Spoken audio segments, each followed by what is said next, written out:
Olá, eu sou a Maria Nancy, trabalhadora da Casa Maria de Nazaré, e vim aqui conversar um pouquinho com vocês a respeito do Evangelho segundo o Espiritismo, a pedido dos amigos queridos da USE Distrital Santo Amaro.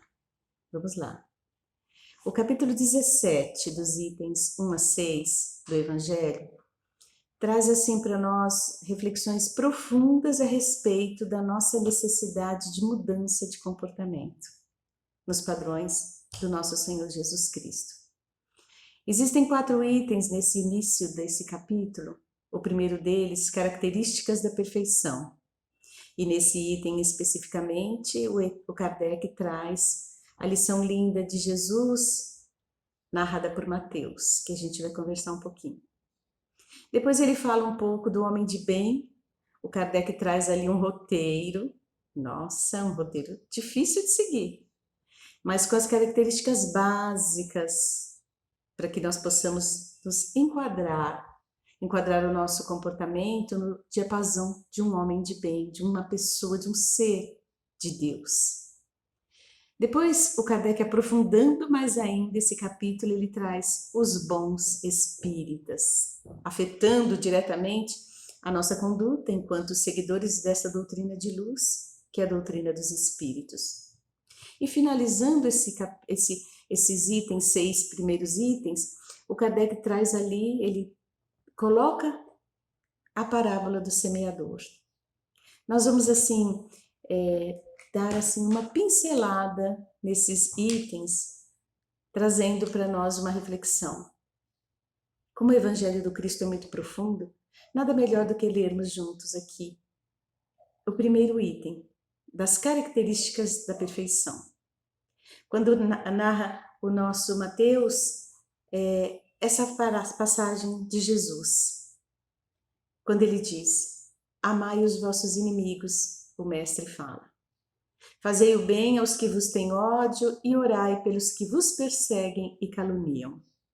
Depois dessa recomendação, Jesus diz o porquê que nós devemos fazer isso. Aí ele diz: para serdes filhos do vosso Pai que está nos céus. Aí ele pega e justifica, dizendo que esse Pai faz nascer o sol sobre justos e injustos. E aí ele faz um questionamento. Porque se vós amais somente os que vos amam, que recompensa tereis? E continuando, não fazem os publicanos o mesmo? E se saudardes somente os vossos irmãos, que fazeis nisso de especial? Aí ele complementa dizendo: sede, pois, então perfeitos, como perfeito é vosso Pai Celestial. Nossa, vamos lá, começando a refletir a respeito. O que será que Jesus dizia o que será que ele pretendia de nós? Porque nós sabemos que o Mestre, de todos os seres que passaram no planeta, que encarnaram aqui, ele, como governador celestial, ele conhece as profundezas das nossas características, as profundezas das nossas dificuldades, em função de uma imaturidade espiritual que ainda nos caracteriza. E aí ele diz: amai os vossos inimigos, fazei o bem àqueles que vos têm ódio, orai pelos que vos perseguem e caluniam. Mas será que a gente é capaz de amar esses inimigos? E quem são os nossos inimigos? É bom que a gente comece a refletir a respeito disso. Quem a gente poderia considerar como inimigos? O Divaldo Franco, numa de suas falas maravilhosas, ele diz: inimigos todos nós temos. O que não podemos é ser inimigos de ninguém. Nós, os espíritas cristãos, precisamos refletir o que a gente tem na categoria de inimigos. O que nós temos, muitas vezes, são pessoas que têm divergência de pensamentos com relação ao que nós acreditamos ser verdade. E é interessante que a gente possa observar que essas pessoas, elas têm o direito de pensar diferente. Quando nós nos sentimos ofendidos, qual a melhor posição que nós podemos tomar?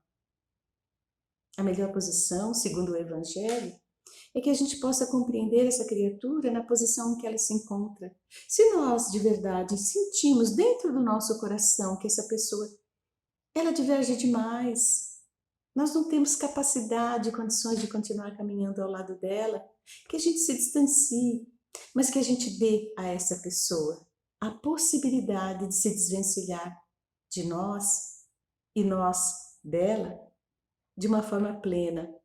Vai com Deus, meu irmão. Vai com Deus, minha irmã. Que Deus te abençoe. Ser feliz.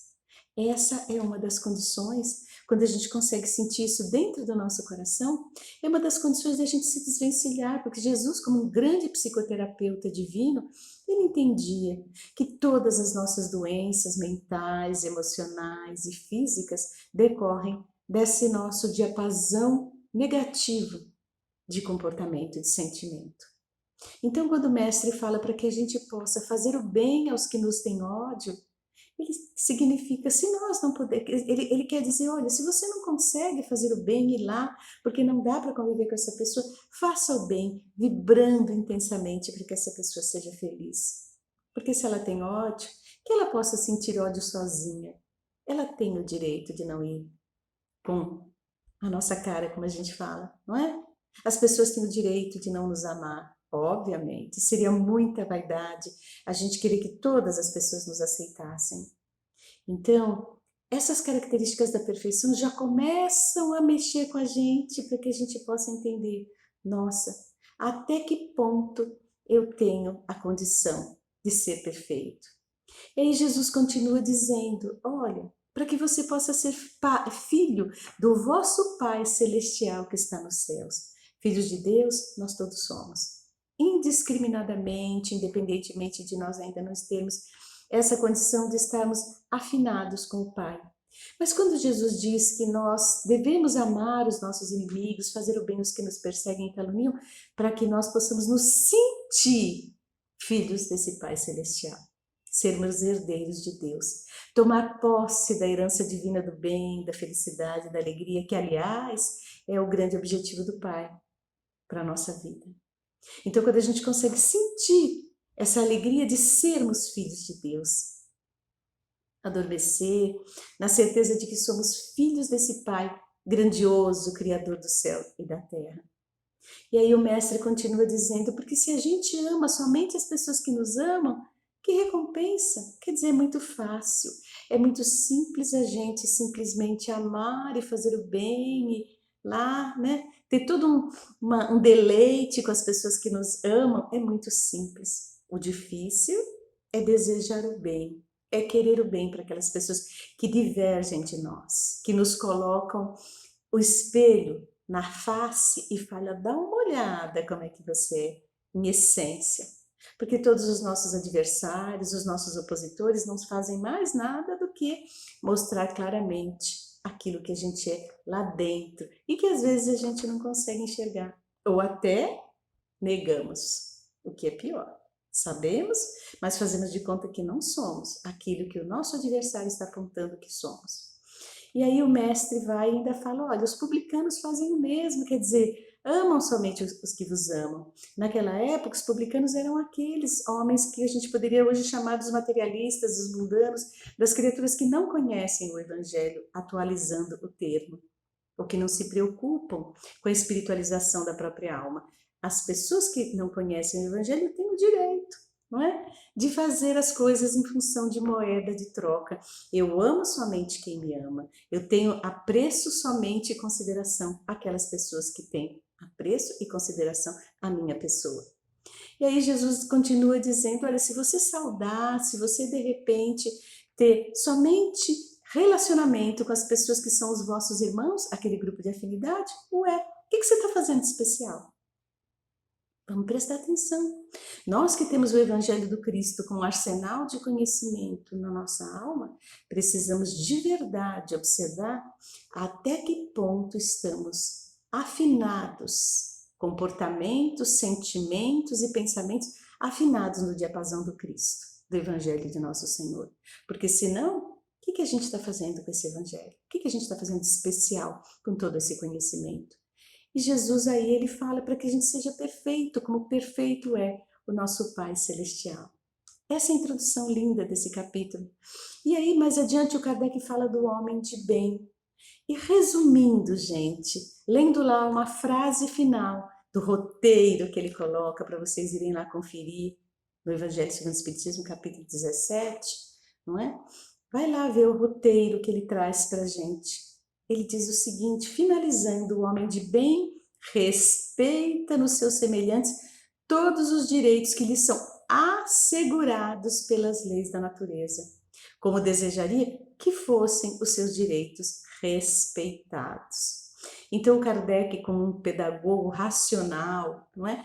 Ele simplesmente fala para a gente, olha, respeito já é uma forma de amar.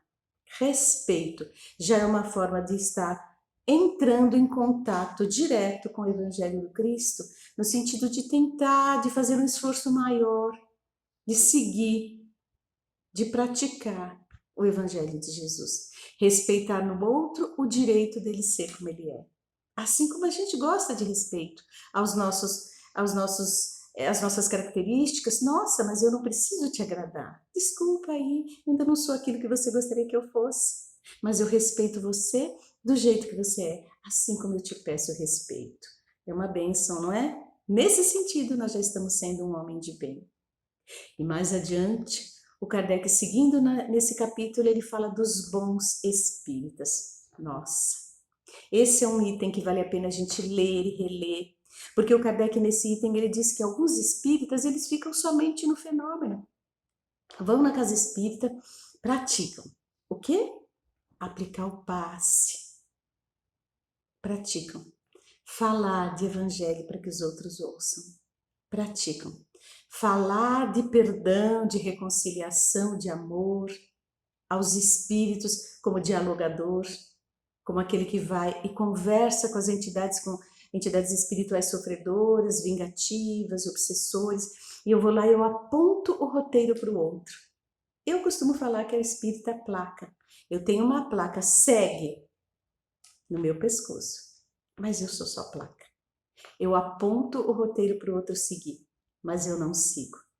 Então, Kardec fala que existe essa categoria de espíritas que ficam ali muito mais ligados ao fenômeno espiritual, mas não pegam a moral do Evangelho do Cristo para mudar o próprio comportamento, porque aquele espírita que pega a moral do Evangelho, que lida com esse conhecimento para a transformação da sua vida, da transformação dos seus relacionamentos com a sua família, com os seus amigos, com os seus subordinados, com os seus pares no trabalho, não é? De repente, com os seus chefes, nossa, que difícil, com os políticos, com os governadores, com o prefeito, com o presidente. Na medida que nós colocamos o Evangelho no nosso coração, o Evangelho precisa repercutir para todos os nossos relacionamentos. E esse é o bom espírita. O Kardec deixa ali também um roteiro para que a gente possa entender, item a item, é um checklist de como ser um bom espírita. E não só ficar ali trabalhando na casa espírita como voluntariado, como se fosse ali um trabalho mecânico. Aliás, eu sempre fico refletindo. O que o Espiritismo está fazendo com você? O que o Espiritismo está fazendo comigo? Porque o que o Espiritismo faz por fora de nós é lindo, é maravilhoso. O Espiritismo é capaz de fazer com que a gente se volte para a caridade, porque sem ela não há salvação. Está lá o nosso slogan. E a gente muitas vezes vai e faz do Espiritismo uma forma de viver. Mas tudo que nós realizarmos por fora de nós é bênção para os outros. O Espiritismo tem que ser uma bênção para nós, transformando o nosso coração. O André Luiz diz, o espírito que não se transforma ao redor de 10 anos, bastante, está em perigo de obsessão.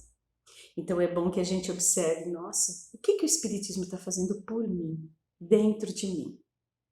E continuando, o Kardec fecha esse item com uma frase clássica. Reconhece-se o verdadeiro espírita pela sua transformação moral e pelos esforços que ele faz para domar as suas más inclinações. A gente não reconhece o espírita simplesmente porque ele é um grande trabalhador, dirigente, nada disso. Porque ele fundou a instituição, bacana para os outros. Porque ele é, de repente, dedicado lá, um coordenador, ótimo. Nós nos reconhecemos enquanto espíritas pela nossa transformação moral. Agora, dá para se transformar de repente? Não. Ninguém consegue de repente acordar amanhã de manhã e falar: nossa, hoje eu estou bem melhor, hoje eu já sou uma criatura evangelizada, eu estou muito bem. Mas o esforço é importante, tá? É importante que a gente faça um esforço. Nossa, Nancy, de novo? Você está se comportando assim de novo? Deixa eu parar.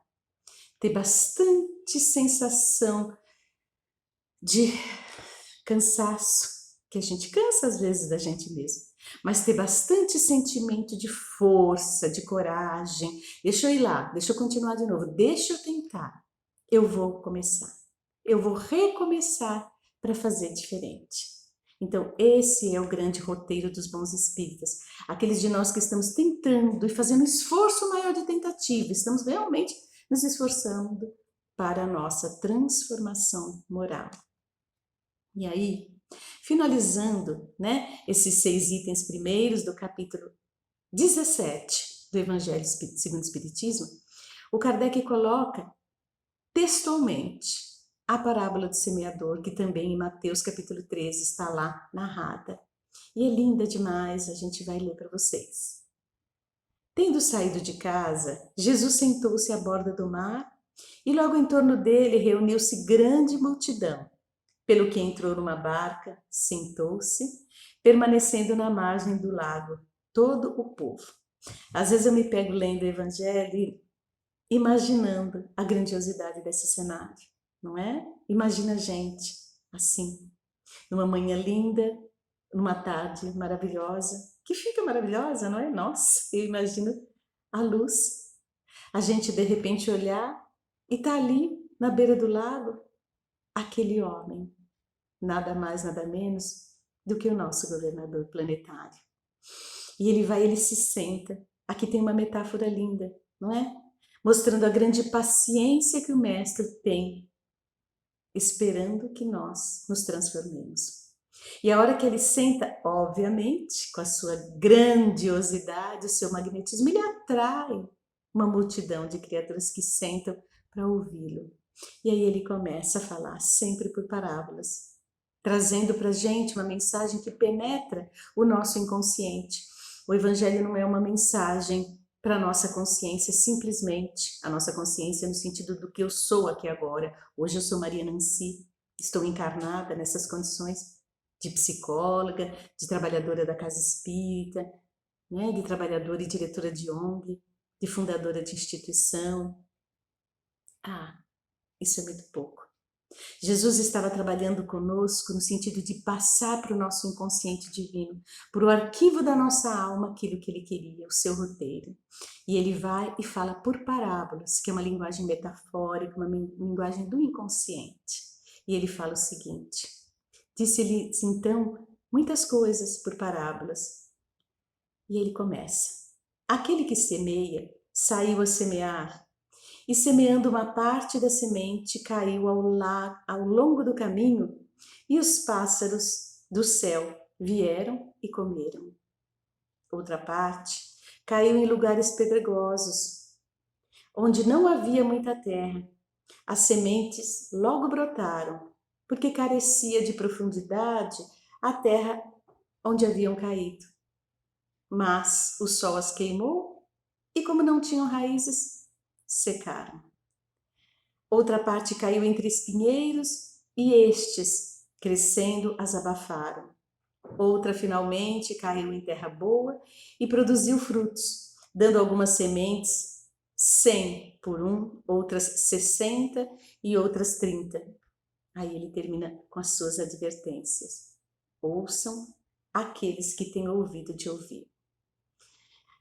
Essa parábola é interessante. De todas as parábolas do Evangelho do Cristo, essa me parece uma das mais profundas e das mais lindas, Porque Jesus, além de contar essa parábola, adiante em Mateus ainda, no mesmo capítulo 13, já lá no item, no versículo 13 a 18, ele diz o seguinte: olha,